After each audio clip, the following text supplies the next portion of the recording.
가만히 끊고자 하여 라는 제목으로 함께 은혜의 말씀을 나누려고 합니다. 이 말씀은 여러분 너무나 잘 아는 말씀이죠. 예수님의 탄생 과정에 대해서 함께 나누는 말씀인데요. 예수님의 육신의 어머니는 누구죠? 마리아고 육신의 아버지는 요셉입니다.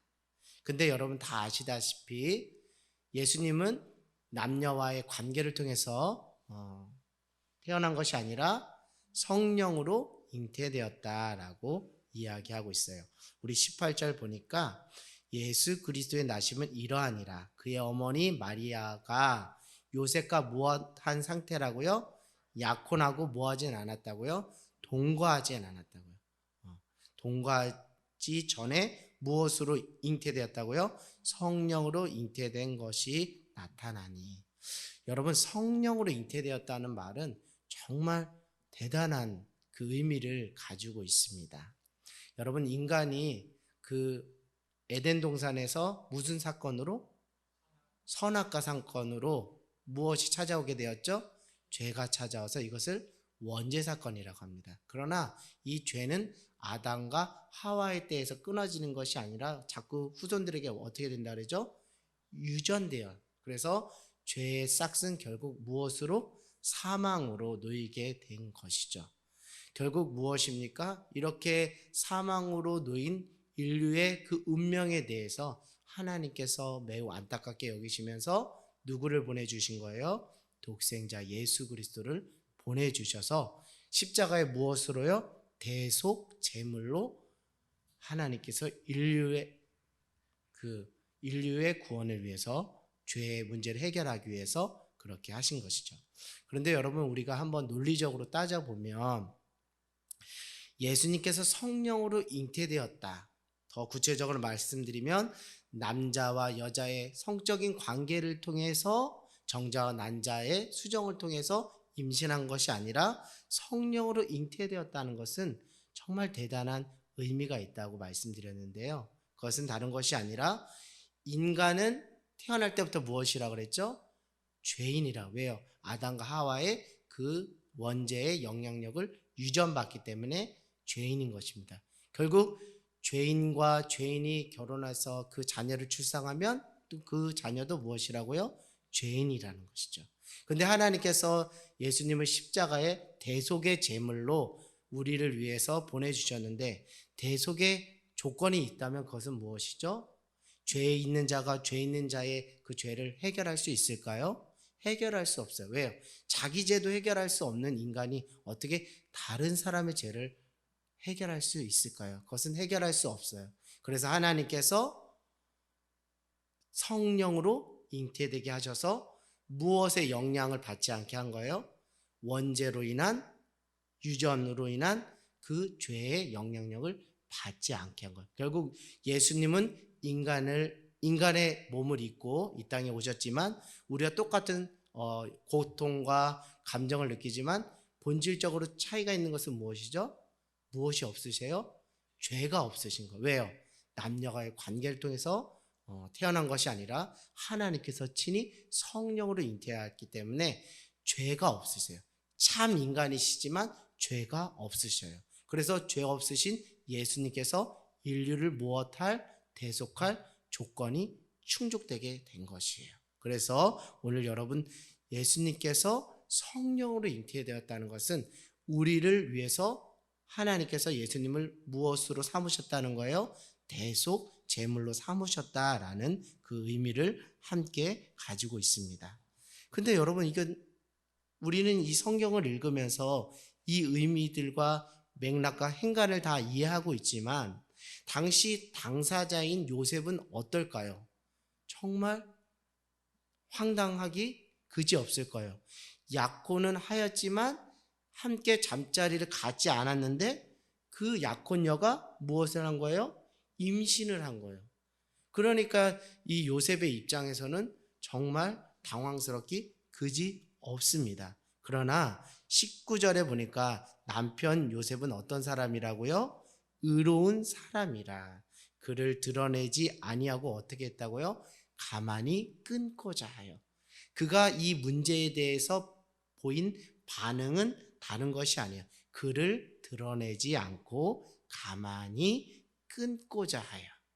결국 그렇게 반응하였더니 결국 때가 되어 온 인류의 죄를 대속하실 누가 태어나신 거예요? 예수님께서 태어나신 거예요. 만약에 이거는 만약이라는 가정하에 여러분들에게 말씀드립니다. 요셉이 가만히 끊지 않고 뭔가 그 문제에 대해서 즉각적인 대응을 했다 하면 어떤 반응들로 일어날까요? 나는 마리아와 동침하지 않았다라고 이야기할 수도 있고, 저 마리아가 뭐한 여자다? 부정한 여자다. 나랑 약혼하고 그 약속을 파기하고 다른 남자로 불륜을 저질러서 부정한 성적인 범죄를 저질렀다라고 그렇게 자기를 항변하고 그렇게 자기를 변호할 수도 있어요. 또 이거 끔찍한 일이지만 또 태중에 있는 아이를 오늘날로 말하면 낙태를 하자라고 막 이렇게 강제적으로 유도를 할 수도 있는 그런 상황인데, 그것은 전적인 상상의 영역에서 말씀드리는 것입니다. 결국 하나님의 그 계획에 부합하는 이야기는 아닐 텐데요. 오늘날 만약에 내가 요셉의 상황이라면 나는 어떻게 했을까라는 생각을 해보게 됩니다. 요즘 SNS가 많이 발달하여서 뭐 자기의 어떤 소신이나 자신의 주장을 뭐 유튜브 영상에 올려놓기도 하고 페이스북이나 뭐 인스타, SNS에 올려서 자기를 피하라는 경우들이 많이 있습니다. 특별히 정치인들이 그 채널들을 많이 사용하잖아요. 어떤 중요한 결단을 하거나 자기를 보호하고 디펜스할 때 페이스나 SNS 같은 인터넷을 많이 활용해서 나는 그런 사람입니다. 또는 나는 그런 사람이 아닙니다. 라고 그렇게 하죠. 철저히 마리아와 또 그 문제와 선을 긋기 마련이고, 그 마리아를 또 어떻게 할 수도 있을까요? 자기는 선하고 마리아는 악마를 할 수도 있어요. 그 마리아가 성적으로 문란한 여자였다라는, 그래서 상대적으로 자신이 도덕적으로 우월한 사람이다라고 어필할 수 있는 여러 가지 선택지가 있었지만 그는 19절에 어떻게 했다고요? 그를 드러내지 아니하고 가만히 끊고자 하여 이렇게 반응을 보였다는 것이죠.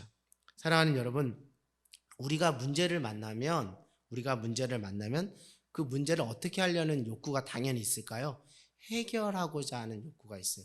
다시 말씀, 해결함 받고자 하는 욕구가 있어요. 어떻게든 이 문제를 해결해서 새로운 돌파구를 모색해 보려고 합니다. 그 상황 속에서 우리는 여러 가지 선택지들이 있어요. 여러 가지 선택지들이 있는데요. 그 선택지를 놓고 어떻게 하는 것이 좋을까 고민하기 시작합니다. 근데 여러분, 오늘날 우리의 삶을 보고 또 오늘 현대인들 자기를 피하라는 이 시대 속에서 과연 가만히 끊고자 하여라는 그 선택지는 우리에게 있어서 결코 선택지로 고려되지 않고 있다는 사실이죠. 여러분 동의하십니까? 저는 이 말씀을 준비하면서 내가 목회자임에도 불구하고 어떤 문제를 만나, 사람과 사람 간의 문제든 어떤 환경 안에서의 문제든 그 문제를 해결하는 선택지가 여러 가지가 있는데, 그 속에서 내가 나를 드러내지 않고 철저하게 나를 낮추고 나를 죽이고 가만히 끊고자 하여라는 선택지를 전혀 고려하지 않고 살았던 사람이 바로 나였구나라는 생각을 하게 됩니다. 여러분, 수많은 선택지 속에서 가만히 끊고자 하여라는 그 선택을 여러분 고려하고 고민하고 살았는지 한번 스스로를 점검해보는 저와 여러분 모두가 되기를 원합니다. 그런데 여러분, 무엇인가 일이 되고 무엇인가 열매가 되고 무엇인가 결과물을 얻기 위해서는 어떤 한 사람은 그 역할을 감당해야 되는 거예요. 가만히 끊고자 하여 그 역할, 그 선택지를 스스로 선택하는 그 역할을 하는 사람이 반드시 필요합니다. 그렇지 않으면 공동체가 와야 될 수밖에 없어요. 가정 안에서도 남편이 있고 아내가 있고 자식들이 있을 때 누군가는 가만히 끊고자 하여라는 그 선택지 속으로 자신을 떠미는 사람이 있어야 그 가정이 투닥투닥 싸우지 않고 평안한 가운데 그 공동체를 지키며 나아갈 수가 있다라는 거예요. 그런데 오늘날 공동체의 위기, 가정의 위기, 여러 가지 사람과의 갈등의 주요한 원인은 다른 것이 아니라 오늘 요셉과 같이 가만히 끊고자 하여라는 그 선택지를 전혀 누구도, 그 공동체의 구성원 누구도 한 사람조차도 고려하지 않고 있다라는 것이 문제가 아닐까라는 생각을 해보게 돼요. 특별히 교회도 사람들이 모인, 특별히 교회는 죄인들의 공동체이고 연약한 자들의, 부족함이 있는 자들의 공동체입니다. 건강한 공동체는 다른 것이 아니에요. 어떤 부분에 있어서는, 어떤 상황에 있어서는 나를 드러내지 않고 나를 가만히 끊고자의 선택지를 놓고 그렇게 결단하고 하나님만 바라보고 나가는 한 분 한 분이 있기 때문에 주님의 몸된 공동체가 깨지지 않고 나아갈 수가 있다라는 거예요. 오늘 그 선택지를 선택한 자가 누구라고요? 요셉이라는 것입니다. 결국 이 시간들을 통해서 요셉은 무엇을 응하는 데 쓰임받은 사람이 되었죠? 21절 한번 읽어보겠습니다. 20절부터 한번 읽어볼게요. 시작. 이 일을 생각할 때에 주의 사자가 현명하여 이르되 다윗의 자손 요셉아 내 아내 마리아 데려오기를 무서워하지 말라. 그에게 잉태된 자는 성령으로 된 것이다. 네, 여기까지 먼저 할게요. 그것은 마리아가 성적으로 문란해서 문제가 있어서 임신한 것이 아니라 정확하게 성령으로 잉태된 것이다 라고 말씀해 주시고 있고요. 21절 한번 읽어보겠습니다. 시작. 아들을 낳으리니 이름을 예수라라. 이는 그가 자기 백성을 그들의 죄에서 구원할 자심이라 하니라. 22절이요. 시작. 이 모든 일이 된 것은 주께서 선지자로 하신 말씀을 이루게 하심이라 이르시되. 무엇이죠? 하나님께서 선지자들을 통해서 누구를 보내주신다고 말씀하셨죠? 메시아 구원자를 보내주신다라고 말씀해 주셨어요. 구약에 그 약속을 해 주셨는데 그 구약의 말씀이 응하는데 적극적으로 반응한 사람이 누구라는 거예요? 요셉이라는 거예요. 근데 그 적극적인 반응은 막 동적인 적극적인 액티브한 자기 PR의 방식이 아니라 무엇이라고요? 자기를 드러내지 않고 가만히 끊고자 하여 이 선택지로 말미암아 온 인류의 죄를 대속할 누가 태어나시게 된 거예요? 예수 그리스도가 태어나시게 된 거예요. 요셉은 하나님이 선지자를 통해 약속하신 그 약속의 말씀을 응하는데 그의 삶을 전적으로 내어 맡겼고 그 약속의 성취에 고스란히 쓰임받는 인생이 되었습니다. 사랑하는 여러분, 여러분들이 이런 삶을 살기를 원해요. 성경의 말씀, 성경의 그 성취하는 모든 과정에 샘플로, 증거로 여러분들이 귀하게 쓰임받는 요셉과 같은 한 분 한 분이 되기를 주님의 이름으로 간절히 소망합니다. 여러분, 결국 우리가 가만히 끊고자 하여를 하지 않으면, 여러분 가만히 끊고자 하여를 하지 않으면 20절의 그 주님의 음성, 주의 사자를 통해서 들려주시는 하나님의 뜻을 들을 수 있을까요? 들을 수가 없어요. 가만히 끊고자 하여를 하지 않으면 성경에 기록된 20장에 이것은 마리아가 성적으로 문란해서 그렇게 한 것이 아니라 하나님께서 성령으로 잉태하게 하신 하나님의 뜻이고 하나님의 계획이라는 것을 들을 수가 없는 거예요. 결국 무엇입니까? 가만히 끊고자 하여라는 이 선택지는 우리 믿는 자들에게는 정말 중요한데 그것은 다른 것이 아니라 이 가만히 끊고자 할 때 비로소 누구를 바라볼 수 있는 거예요? 하나님을 바라볼 수 있는 거예요. 사람을 보는 것이 아니고 문제를 보는 것이 아니고 환경을 보는 것이 아니라 하나님의 선한 뜻이 어디에 있는지를 밝히 분별할 수 있게 되는 거예요. 그렇기 때문에 우리 믿는 그리스도인으로서 특별히 영적 분별력을 가지고 살아가기를 소망하는 여러분의 삶의 수많은 선택지 중에 반드시 여러분에게 권면하고 이 선택을 여러분들에게 말씀드린 가만히 끊고자 하여의 선택지를 여러분 이제는 선택하고 결단하는 저와 여러분 모두가 되기를 원합니다. 그리하여 하나님의 그 세밀한 뜻과 하나님의 세밀한 음성과 이 문제를 넘어서 하나님이 어떻게 일하실지 하나님의 계획과 섭리를 보는 그것으로 인하여 그 의미들이 부여되고 그 의미로 인하여 다시 위로와 소망을 얻는 저와 여러분 모두가 되기를 주님의 이름으로 간절히 소망합니다. 여러분 근데 말이죠, 더 놀라운 것이 있습니다. 더 놀라운 것이라면 다른 것이 아니에요. 가만히 끊고자 하여. 오늘 요셉은 자기가 주도적으로 가만히 끊고자 하여를 선택했어요. 주도적 선택이 있습니다. 그런데 여러분 우리의 현실은 주도적인 가만히 끊고자의 그 선택지로 가는 것이 아니라 철저하게 떠밀어져서 철저한 수동적인 그런 상태에서 이렇게 치달을 수밖에 없는 상황들도 있다라는 것이죠. 때로는 우리가 정말 이 선택지만은 내가 가만히 끊고자 하여의 선택지만은 선택하기 싫은데 어쩔 수 없이 코너에 몰리다 보니까 가만히 끊고자 하여가 가장 최선의 길일 때가 있다라는 것이죠.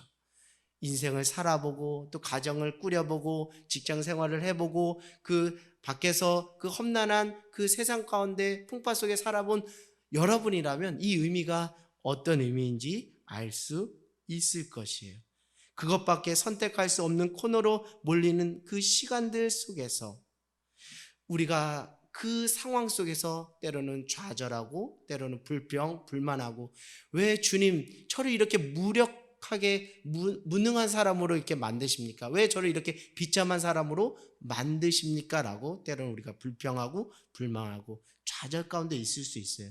그러나 그 상황 속에서 다시 한번 가만히 끊고자 하여를 선택할 때 우리는 이런 고백을 할 수 있어요. 하나님께서 나를 이 상황 가운데로 무엇하셨다? 인도하셨다. 이 선택지가 아니고서는 하나님의 선한 뜻과 계획을 알 수 없기 때문에 하나님의 선하신 가운데서 하나님이 나를 나의 의지와 상관없이 수동적으로 가만히 끊고자 할 선택지에 나를 인도해 주시고 더 정확하게는 나를 거기에 묶어 놓으실 때가 있다라는 거예요. 여러분 이 고백을 저는 하게 되었어요. 이 말씀을 준비하면서 때로는 코너에 몰려서 정말 내 민낯이 드러나고 내 악한 본성이 드러나고 나의 추악함이 드러나는 그런 코너로 가만히 끊고자 할 그 선택지로 나를 내모시는 하나님을 볼 때가 있어요. 그 속에서 철저하게 나는 의인이 아니구나라는 걸 깨닫고 나도 별 볼 일 없는 한 사람에 불과하구나. 나도 죄인이었구나. 나도 하나님의 긍휼을 입어야 할 자가 다른 누군가가 아니라 나였구나라는 것을 깨닫게 해주세요. 그 속에서 철저하게 교만이 하늘을 찔렀던 내 인생을 하나님께서 어떻게 하셨어요? 철저하게 낮추시고 겸손하게 해주셨어요. 그래서 이 과정을 그 긴 터널을 통과해 보고 뒤를 돌아보니 하나님이 가만히 끊고자의 그 선택지로 나를 내몰았던 모든 것이 도리어 하나님의 은혜이며 내가 특별히 예수님의 성품에 참여할 수 있는 은혜로운 시간이었구나라는 생각을 해보게 돼요. 사랑하는 여러분, 직장에서 코너에 몰릴 때도 있고 또 가정에서 또 경제적인 어려움으로 또 인간관계 속에서 또 수많은 오해 속에서 코너에 몰릴 때가 있어요. 그러면 여러분 우리가 오늘 요셉의 그 선택지처럼 가만히 끊고자 하여를 선택함으로 하나님 앞에서 그 믿음의 자리를 믿음의 기도를 놓지 않고 간다면 결국 그것이 무엇 된다고요? 하나님을 사랑하는 자 곧 그 뜻대로 부르심을 입은 자들에게는 모든 것이 합력하여 무엇을 되게 해주신다고요? 선이 되게 해주신다고요. 그 은혜를 직접 경험하고 그 증인으로, 그 간증자로 쓰임받는 저와 여러분 모두가 되기를 원합니다. 그 주인공이 오늘 누구라고요? 요셉이라는 거예요. 가만히 끊고자 하여를 통해서 하나님의 약속을 성취하는 그 통로로 요셉이 쓰였고, 그 가만히 끊고자 하여의 그 삶을 살아서 결국 예수님이 이 땅에 오셨고, 예수님이 우리의 죄를 위해서 십자가에 대속의 그 사명을 감당하시는데, 그 요셉이 역할을 감당할 수 있게 된 것이죠. 여러분, 이 가만히 끊고자 하여의 이 선택지를 선택해 보지 않고 그 수동적으로 떠밈의 그 시간들을 경험해 보지 않는다면 결코 골고다 그 십자가가 내 마음에 들어올 수가 없어요. 다시 말씀드리면 예수님의 심정이 어땠을까? 골고다 그 언덕길을 오르며 인류의 죄를 대속하기 위해 십자가에 달리시고 처절하게 몸부림치셔야 했던 그 예수님의 마음은 어땠을까? 그것을 이해할 수가 없게 되더라고요. 그러면서 예수님은 이랬을 거야. 예수님이 이 시간들 속에서 얼마나 절규하셨을까? 나를 살리기 위해서 얼마나 몸부림치셨을까? 예수님은 이랬을 거야 라는 그 예수님의 마음이 들어오게 되었습니다. 때론 이것이 하나님의 방식이고 우리를 변화시키는 하나님의 그 놀라운 은혜의 기회가 되는 줄 믿습니다. 때로는 우리가 정말 앞에도 말씀드렸듯이 가만히 끊을 수밖에 없는, 많은 선택지도 없고 결국 가만히 끊는 것밖에 할 수 없는 그 현실 앞에서 우리는 무력감에 빠질 때가 있어요. 내가 무력한 사람이었나? 내가 이렇게 무능한 사람이었나? 내가 이렇게 할 수 있는 게 하나도 없는가? 난 이것밖에 안 되는가? 왜 정말 아무것도 할 수가 없는 거지? 라며 무력감을 가지고 절규할 수 있습니다. 더 안타까운 것은 눈물조차 속 시원하게 울 수 없는 현실로 내몰릴 때가 있다는 거예요. 여러분, 이거 심정 이해하십니까? 수많은 선택 중에서 가만히 끊고자 하여의 선택지로 내 의지와 상관없이 그렇게 갔는데, 그 무력감 속에 있는데 그 무력감을 좀 해소하려고 펑펑펑 울고 싶은데도 속 시원하게 울 수조차 없는 그 현실 앞에 놓일 때 우리는 정말 서글퍼질 수밖에 없어요. 내가 울면 울 수 있죠. 내가 울면 내가 없어질 것 같고, 내가 사라질 것 같고, 내 존재가 먼지처럼 날아갈 것 같다는 두려움이 엄습하면 속 시원하게 울고 싶어도 울 수가 없을 때가 있어요. 왜냐하면 그렇게 울다 보면 내가 무너져 버릴 것 같은 그런 두려움이 있기 때문이에요. 내가 펑펑 울고 내가 무너지면 내가 속한 공동체를 지켜낼 수 없다라는 강박관념이 나를 힘들게 할 때가 있어요. 내가 펑펑 소리내어 울고 나도 힘들어, 나도 어떻게 할 수 없어 라는 그런 절규 속에 살아가고 싶지만 내 가정을 지켜야 되고, 내가 속한 공동체를 지켜야 되고, 내가 속한 교회를 지켜야 되고, 내가 속한 일정의 책임을 다해야 했기 때문에 내가 어찌할 수 없어서 속 시원하게 눈물조차 흘릴 수 없는 그 상황 속에 우리가 내몰릴 때가 있어요. 그 자리를 살아가는 것이 아마도 아버지, 아마도 어머니, 또 목회자로서, 또 성도로서 그 삶을 살아가고 있는지 모릅니다. 저도 어느 순간 제가 그걸 느꼈어요. 내 감정이 고장나 있었구나. 그것은 무엇이냐면 슬픈 상황을 맞닥뜨렸는데도 불구하고 울지를 못하고 있는 나를 볼 때가 있었어요.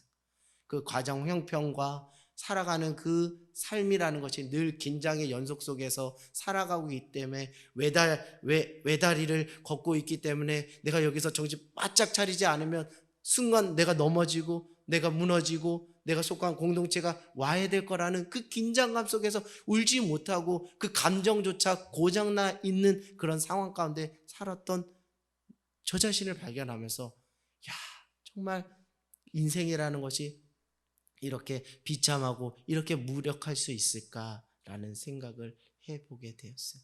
그 속에서 내가 할 수 있는 것은 아무것도 없어요.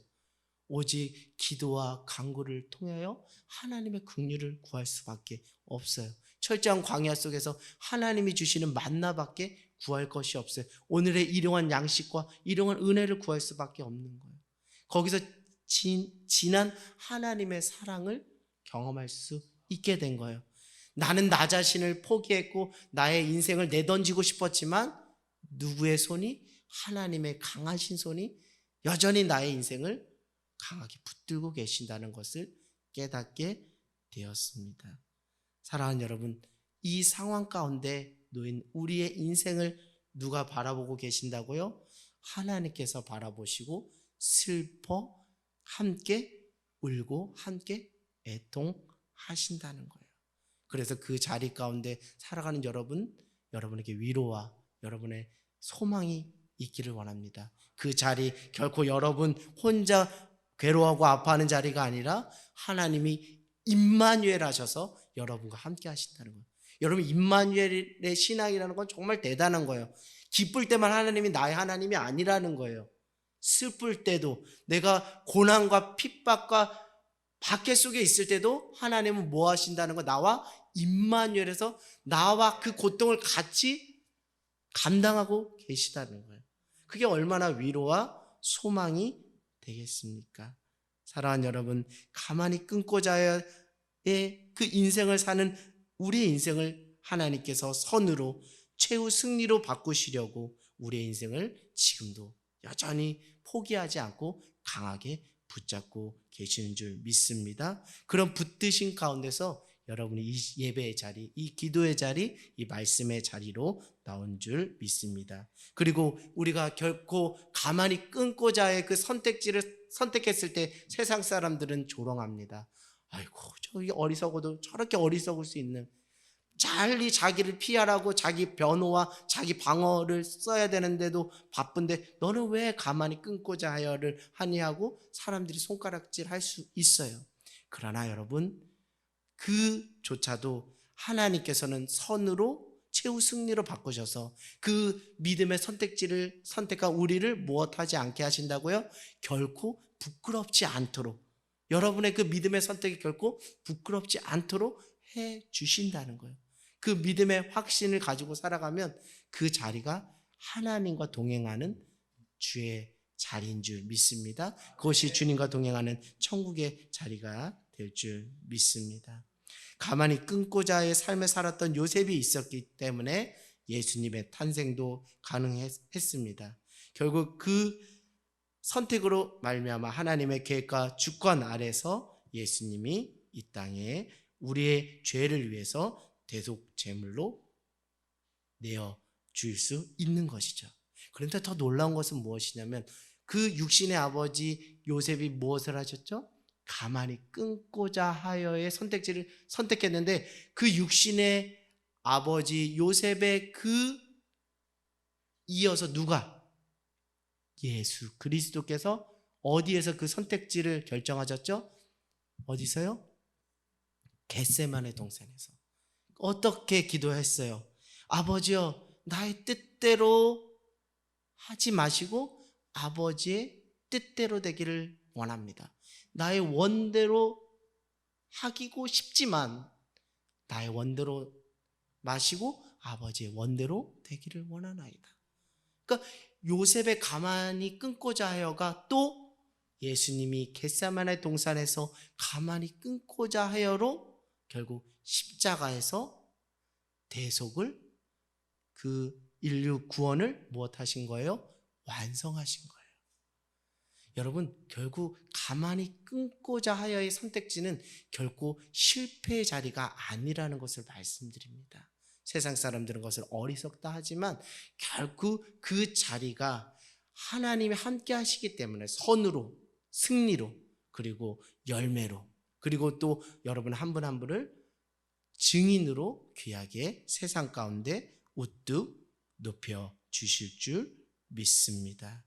결국 그 가만히 끊고자 하여의 그 선택지를 선택했던 예수님 때문에 우리가 무엇을 받게 된 거예요? 죄로부터 노임을 받고 구원을 받고 종의 자녀가 아닌 하나님의 자녀가 되게 된 것이죠.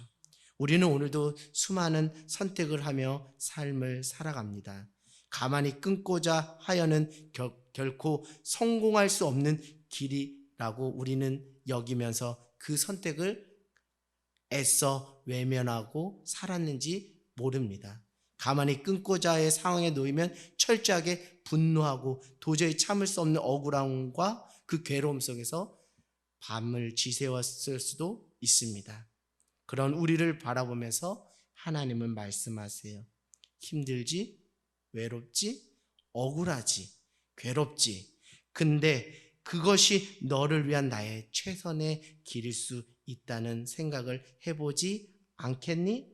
내가 너를 살리기 위해서 내 아들 예수를 가만히 끊고자의 그 길로 가게 했고 그 선택으로 너가 살 수 있었던 거야. 결국 내 아들 예수를 십자가에서 부활시켜 승리하게 한 것처럼 세상이 외면하는, 세상이 몰라주는 어리석은 선택이라 할지라도 그 선택은 결국 너를 최후 승리로 그렇게 인도해 줄 거니 용기를 잃지 말고 힘을 내렴. 내가 너와 영원히 함께 할 거야. 이렇게 주님께서 오늘 말씀해 주신 줄 믿습니다. 그 주님의 세면의 음성을 듣는 저와 여러분 모두가 되기를 원해요. 이제 말씀을 마칠게요. 가만히 끊고자 하여는 결국 믿음의 부분이라는 거예요. 여러 가지 선택의 부분이라고 초반에 말했지만 결국 근본적으로 말씀드리면 이것은 믿음의 부분인 거예요.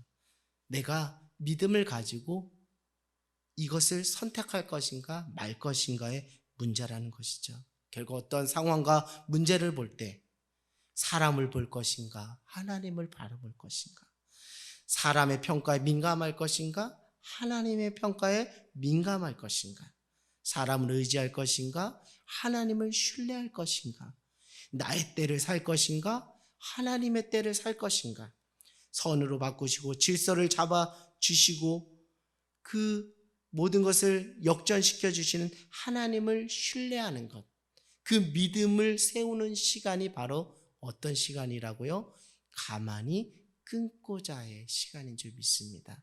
혹 여러분의 삶이 그 선택지로 하나님께서 내몰고 그 상황까지 놓인다면 반드시 믿음의 길을, 가만히 끊고자의 길을 택하는 저와 여러분 모두가 되기를 원합니다. 가만히 끊고자 하여야 보이는 것이 있습니다. 이것은 문자적으로 다 팽개치고 아무것도 하지 말라는 의미가 아닙니다. 결국 가만히 끊고자 하여야 하나님의 뜻이 무엇인지 알 수 있고 하나님이 이 상황 속에서 계획하신 바가 무엇인지 알 수 있고 결국 내 인생 가운데 하나님의 섭리가 무엇인지를 알 수 있다는 거예요. 오늘 그 기도의 자리를 통하여 가만히 끊고 하나님이 나를 향하신 뜻과 계획과 섭리가 무엇인지를 알아가는 복된 시간 되기를 원합니다. 여러분이 그런 믿음의 길을 택하기를 주님의 이름으로 격려하고 응원하고 축복합니다.